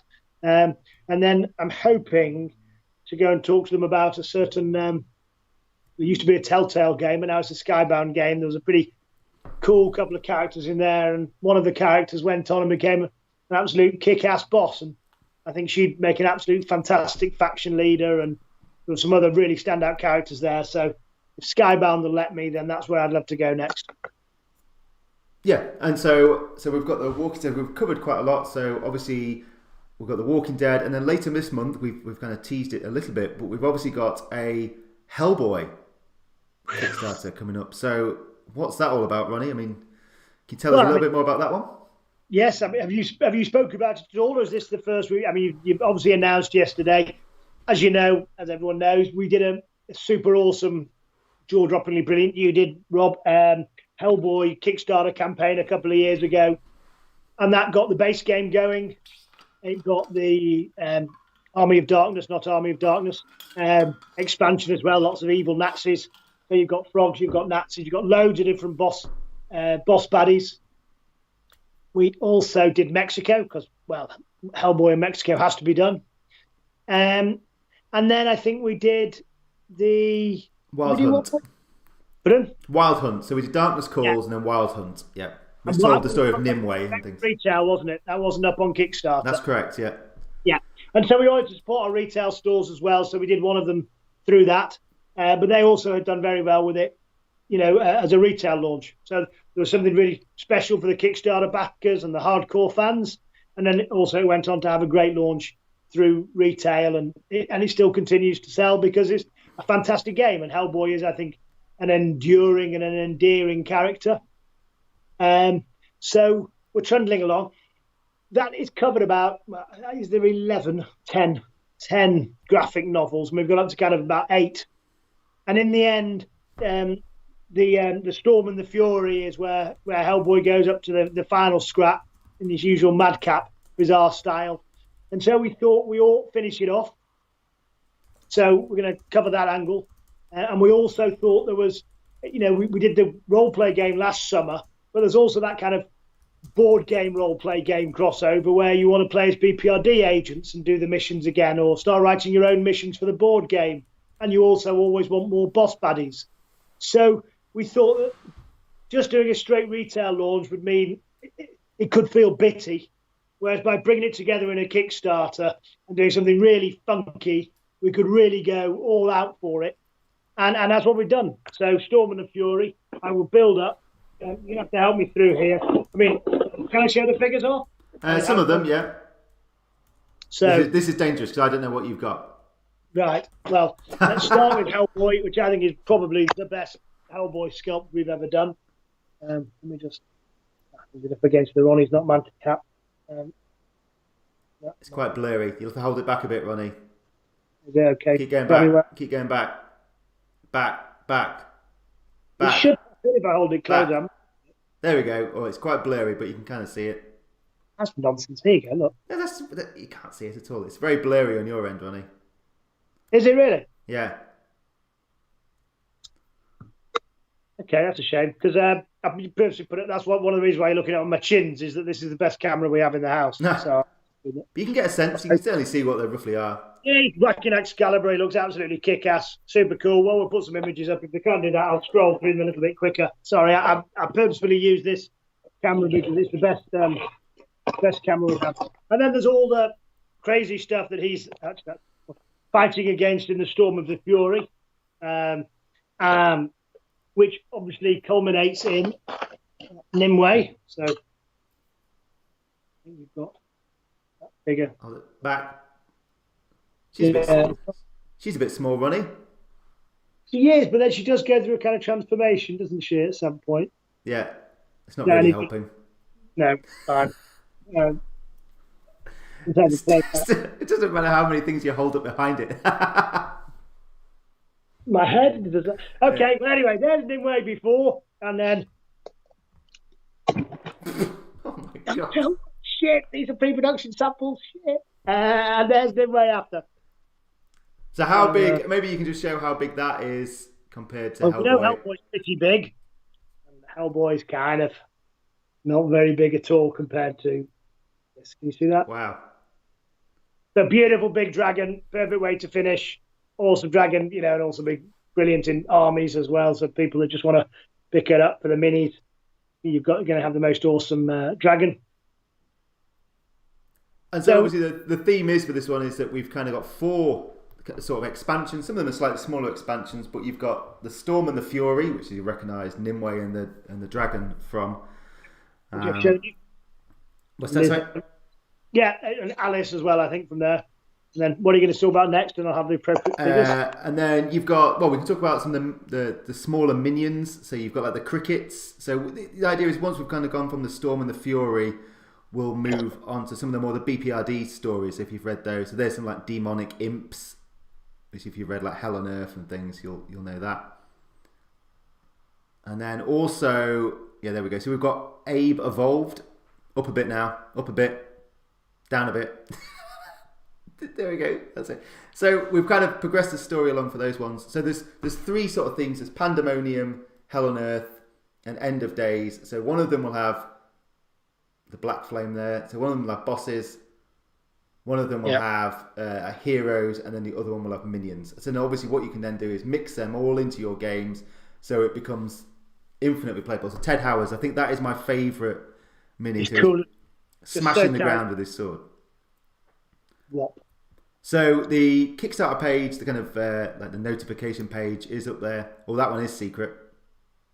Okay, I'll stop there. Can I show that one? Wait, I don't know which one it is. The big one, the one that would film my hand. Yes, you can do. Yeah. So okay, that is one of the sledge. No, it's not Sledgehammer. So Sledgehammer is one of the. But that's one of the big bosses. Yeah. Yeah. So I think it's lovely. And what you've got there is the themes. You've got the heroes. So you've got all the finishing heroes, the evolved Abes, Uber Liz. Yeah. So when she's a bit more in control of her powers, I guess. Because one thing I think, some people, when we did the original Hellboy, said, "Oh, isn't there a campaign system?" We said, "Well, actually, Hellboy himself never really levels up like you would in a traditional campaign. The idea is obviously you get better equipment and things. So this is really exciting actually to look at some of the different ones, and obviously Hellboy with Excalibur and Liz, who's now in control of the fire. So, and then there's also a little extra that we're planning in the Kickstarter, which I'm hoping you've got there, Ronnie. I have indeed. Let me clear these away and I'll just get some space.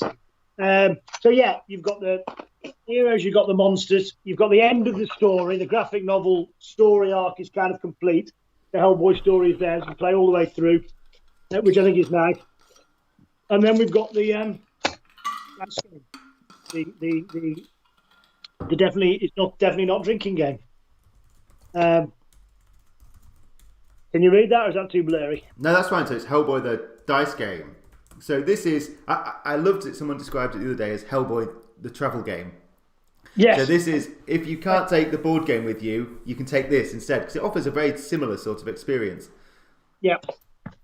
And game's really simple. I mean, for us, this is an absolute revelation, but here is the rules in their entirety. So you can see that's very different from Mantic. But this is almost, we didn't know how to release them. We thought, let's give it to all the backers. And suddenly, not only are you getting the expansion, you're getting the RPG angle for your tabletop and infinite playability, more different bosses and end bosses, more of everything to go with that beautiful box of goodness you've got. Finish the story off. You've also got a travel game, bring it out after dinner game. And I love this game. I've been playing it through lockdown on a few occasions when everyone's going to play cards. And I said, I've got something way better.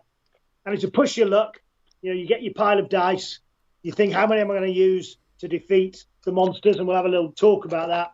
And then you try and get as many points as you can with your pile of dice. Then it goes on to the next person. Cards, very simple. There's your clues. This is how many clues I'm getting. That's how many hits I've got to get to kill it. And that's how many wounds it does if I don't kill it. So super simple, super sexy. There's a frog, and then you keep scaling up. Here's a frog where you don't get any clues. You've just got to stomp through it. So it's a card burner. So you have to burn up some cards to get through it.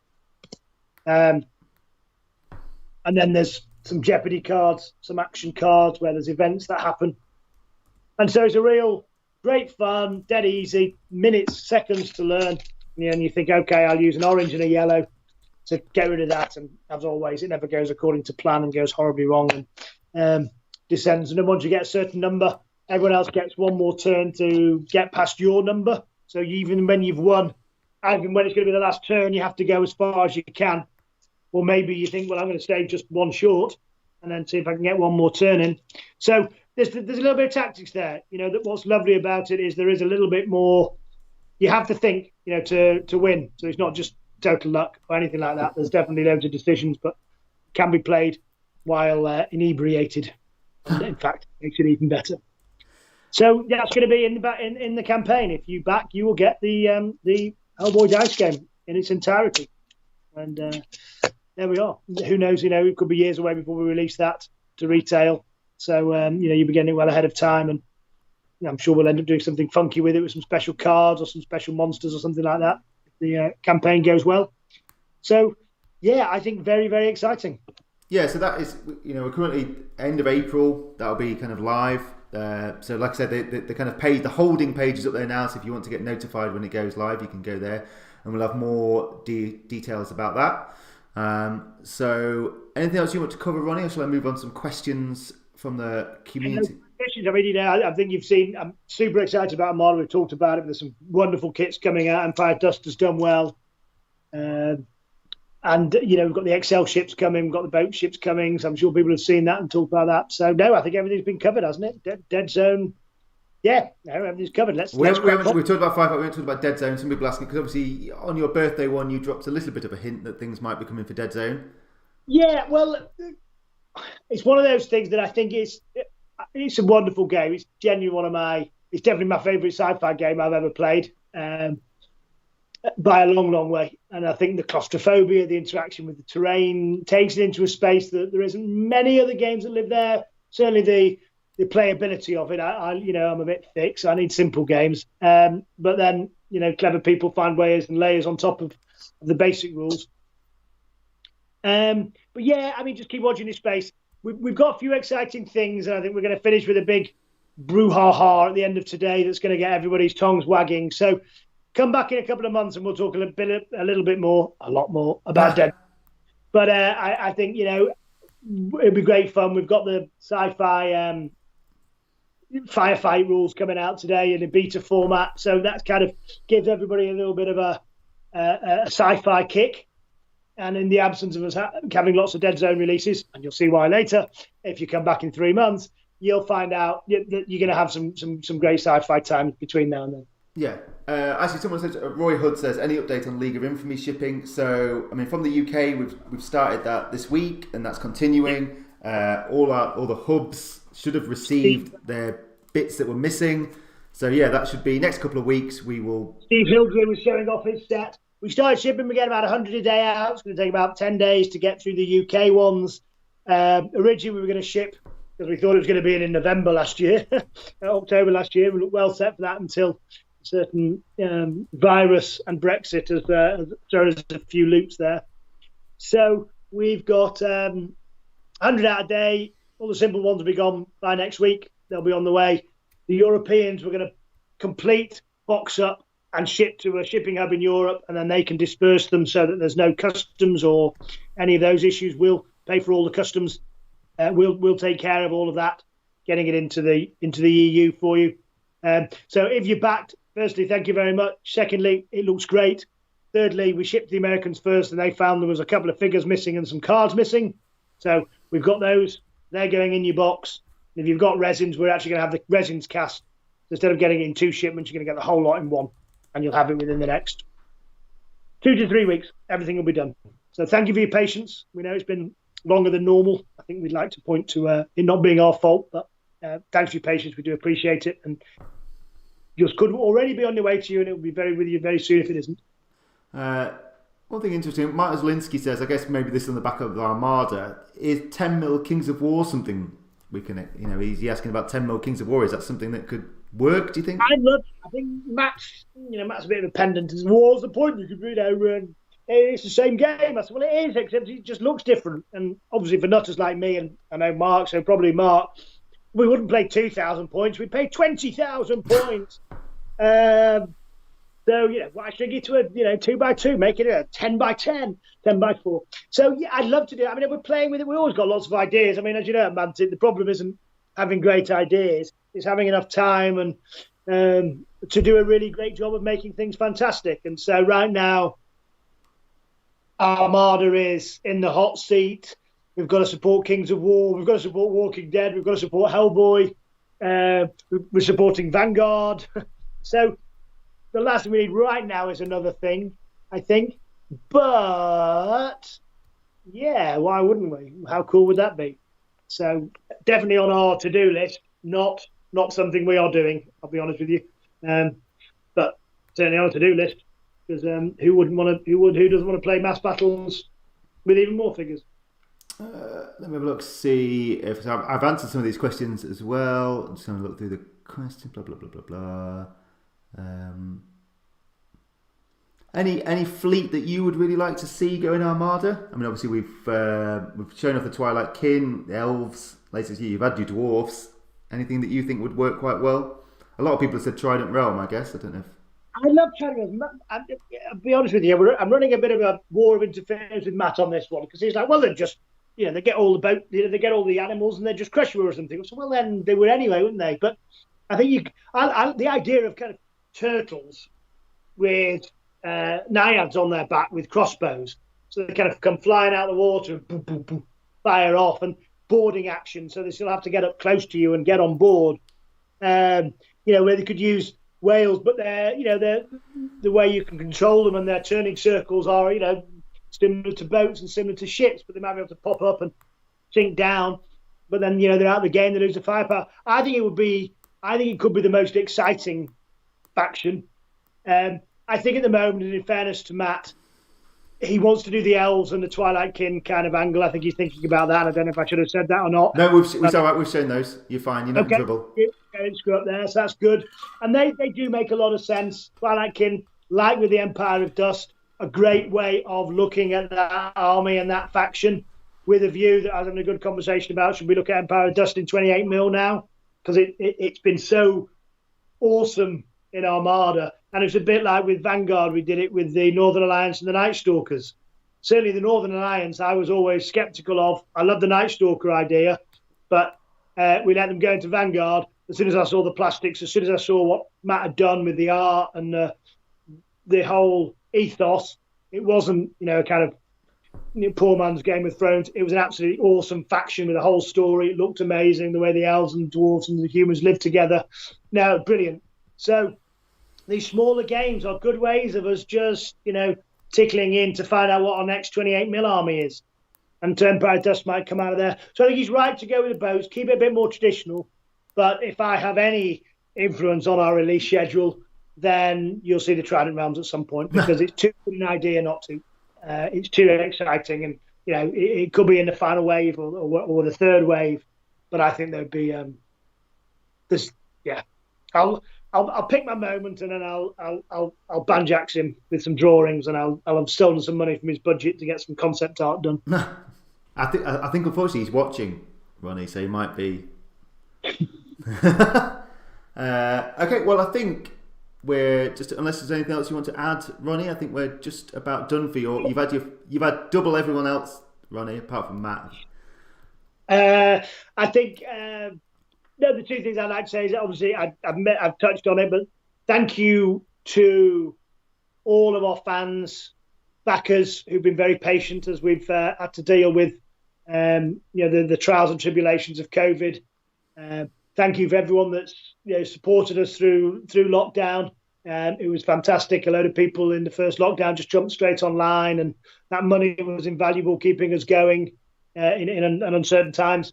So I think just thank you to all of our customers, all of our fans, everyone that likes Mantic, for their support and patience. It's been invaluable, and of course, and a big one is just thank you to all the people that have been working at Mantic, and that's both some of the freelancers, people who've been writing games for us, but also the 28 staff that have turned up pretty much throughout the pandemic. Hardly any of them had any time off. There's a few furloughed in the first lockdown, but since then they've been working non-stop. We've had people putting overtime in. All of them have been working with masks on, in socially distanced working and safe working environment. And it's been tough. And we've also had supply issues left, right and centre. Armada did well. We were really pleased with the sales of that. And it was a resin. We'd never done anything like that. And they've just worked so well and so hard. And they've done a great job looking after you, our fans. So a big thank you to Team Mantic. They've been awesome. Okay, well, thank you very much, Ronnie. Thank you for everyone at home. Now, have we got one more thing maybe to show? Should we? Well, we can do it. We can end on this one. So let's end on this. There's a little thing. This is one of Rob's projects that he's been working on in the background. It's just something really light, something fun, something super exciting. Great family game. Great. After a day of tournamenting and you want a little bit more gaming, I think you're going to love this. Cue the music, maestro. Okay, that's it. So you'll have to be quiet now, Ronnie, because I'm going to keep you on and then you can say goodbye. Okay.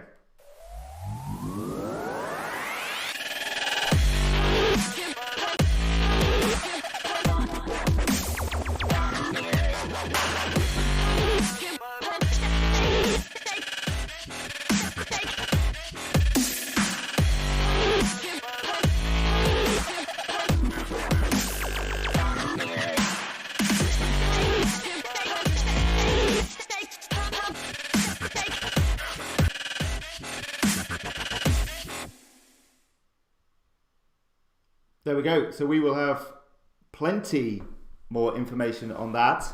See, we didn't hear anything then, Ronnie. I hope it's people at home. I tapped into my YouTube and I just tickled the volume up just a tiny little bit. So super exciting. What a great finish. Come back in 3 months' time. You'll find out more about that. You'll find more about Dead Zone and a whole loads more of exciting things. Okay, well, thank you very much, everyone. And remember, Firefight beta rules will be online in about 2 minutes when I switch off this and upload them. And Hellboy Kickstarter going live in a couple of weeks' time. Please get on there and back us. We'd really appreciate it. Thanks, everybody. Bye, everyone. Bye-bye.